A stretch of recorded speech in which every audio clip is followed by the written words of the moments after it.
Буркановдордун үй бүлөсү Жапаров бийликке келгенден тартып эле мамлекеттин эсебинен байый баштаган. Мисалы Жапаров келгени өлкөдө кумаркана ачууга уруксат берилген. Казинонун ээси Бурканов экени расмий тастыкталды. Кыргызстанда казино ачууга биринчилерден болуп Казинону өлкөдө биринчи болуп ким ачты дейсиз? Туура. Азат Бурканов. Жапаровдун тушунда Буркановдун адамдары Мадина базарынын жанындагы бир катар объектилерге ээ болушкан. ЖВИ заводу жана Сан Сити спорттук борборун айтсак болот.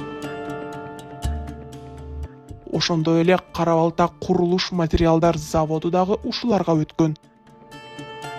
Ал эми мунун алдында аты аталган объектилердин мурдагы кожоюндары камакка алынып, же бийлик органдарынын басымына кабылышкан болчу. Казино, завод, чакан кез баары келип президенттин досунун айланасына топтолгон.